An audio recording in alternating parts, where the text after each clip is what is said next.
Peace and blessings, beautiful, powerful, and divine people. Nefera TuMa'ati RA, your Minister of Learning and Development, your Pan-African Transformational Coach, here to support you on your journey to centering your Pan-African mind and elevating your spirit and soul.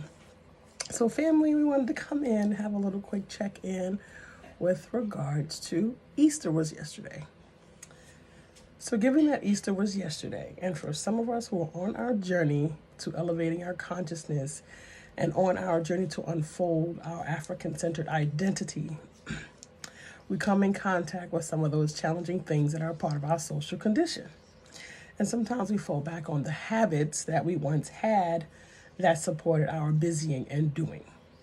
And along with that, we also encounter individuals who are in their particular journey of elevation and what it may look like for them. And they may or may not be moving in the same direction as you. And when that happens, you get to stay connected and fortified and continue to persevere on your journey. For myself, quick story, is along my journey, I would go to families' houses and have dinners on holiday times. And oftentimes that was the only time that we got to see individuals from the family who we don't generally see on a regular basis. People always come together for the holidays, weddings, funerals, and baby showers. So oftentimes we don't get to see those family members other than for holidays. Now I would show up in my cultural attire, in my, incrementally my journey. So my Yoruba clothes, or at the time my dresses were draping the floor, and different things like that. So, and trust me, every time I was at these events, family, not necessarily strangers, but family members would say, I would just be the joke for a quick minute, even if it's a passing joke, it still affects you to some degree, right? Not to have the support of family and friends in a way that matters, because they may not necessarily be on the same journey as you, and they may not necessarily, especially on this African-centered consciousness journey. Oftentimes we don't have enough information in our space, and the individuals in our spaces don't necessarily have the same amount of information, or they're not confidently approaching this unfolding or this becoming, or however you want to approach it. But it's a very kind of a sticky situation for some people, particularly their understanding of African-centered consciousness as it relates to some of the white-centered, Eurocentric holidays and religions and different things like that. So they get into an angst before they ask any questions. And in order to support themselves, guess who becomes the joke? Me. Guess who becomes the joke? My clothes, or, what have you. I even had my grandmother tell me, and I had a long journey of understanding that I did not want to perpetuate the conversation of Christmas to my son. I just didn't. I had the evolution, I didn't want to perpetuate that conversation to my son. I didn't want to force my son into a religion or into a church situation. I didn't want to do it. Right? I came to connection with that information, and my family had imparted that to me. So I did not want to pass it on to my son. So when I came to the realization, actually my son arrived to that realization on his own, and I just supported him, and then it was fine. So I was like, the universe just set these things straight. Your sister walking straight in a crooked room. So hear me when I say that, that all came to fruition. My son actually went to a school, and they had he's in a black Catholic school in Atlanta, and they had the white Santa Claus.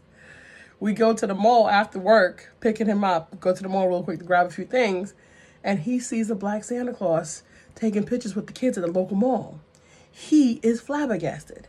He busts through the line, and I can't catch him. He's running, and I'm trying to get to him. It's a bunch of people and their children, strollers, etc. And he gets to the front of the line, and he tells Santa Claus he's a faker. He was 6. He was like, Santa Claus, you're a faker. You're faking. You're not the real Santa. You're faking because Santa Claus is not black. My son was 6. He was like, Santa Claus is not black. So now I need to take this boy home and have this conversation with him. So my son is very intelligent. I don't poo-poo him in with the baby in conversation. I have a very intelligent conversation because I expect excellence from my son. And he's having this conversation with me. Now, mind you, he goes to school the next day and tells all the kids. And he was 6 in kindergarten, because in Atlanta, before you don't turn the year older, et cetera, et cetera. And then he was then in kindergarten at 6 years old. So he was also very accelerated. His speaking and his interactions, his social, etc., was beyond that of the general 4 or 5 year olds. So they called me at work and says, you got to come get your son. He's making all the kids cry. He's telling me that there's no Santa Claus. Long story short, he arrived at that understanding on his own from our conversation.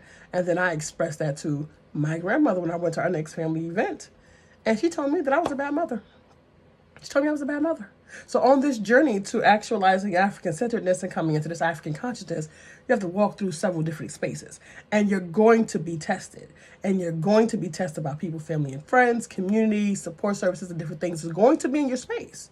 Because guess what? No one said it was going to be easy. And even if you're walking through a Christian walk and you're moving through that space, well, Job, everything was taken from Job. Well, Moses was sent out into the wilderness. Well, these are your metaphors or your, comparison circumstances where you get to see what that looks like. And until it's happening to you, you don't really understand what it looks like. It's all a nice story. I'm here to tell you. My grandmother, who's very near and dear to my heart, I love her so much. Bless her soul, she passed away. She told me I was a bad mother. And now I'm challenged with the conversation of not perpetuating lies to my son, balanced against being a good parent. Why does that make me a good parent? Because I no longer want to lie to my son. I don't want to tell him. I have to break the curses. I cannot continue to perpetuate that. So family, we're going through this Easter college situation that we just came through this holiday. For those who are out there, you may want to check into Easter, Ishtar, Ishtar, research that with ISIS, ISIS, so you could get some understanding around that processes and how those things came into being. I'm not going to challenge people's journey. My understanding is I've arrived to a place where I allow people to live through their own journey, and the journey will tug at their heart or move them in the direction that they need to be moved in. What I do is I'm speaking to individuals who are in that journey, and I'm supporting you to know that you just keep on moving. You keep on moving, because if there is no one to see, if there's no way to see the outcome, because this is what our people oftentimes look to see the outcomes of what that appears to be. This is not weighed up against the matrix and the circumstances within it. It looks very different, but trust me, it's very alluring to those who are not in that space, because they are attempting to achieve that. So you continue to move in that direction for your own soul's salvation, right? For your own elevation, for your own consciousness, and for your own centeredness. You're on the right track. If the divine has already pulled you and is reeling you in, you are exactly where you're supposed to be. And those family members, you can love them regardless. We don't need to talk about my religion because it's not your business. That's personal. Thank you. You have yours. That's personal. Keep it to yourself. Thank you. And I love you. And we're family and all that good stuff. And that's that, right? It doesn't have to be anything more than that, right? If you intend to keep those individuals, and you know what? They need to be checked as not to be imposing themselves onto your space. Because you have the right to choose, just like they had the right to choose. Plain and simple. So peace and blessings, my beloved. Sawubona and Namaste. Thank you for receiving from me. It matters. May the ancestors bless you, keep you, and guide you, and continue to inspire you. Peace.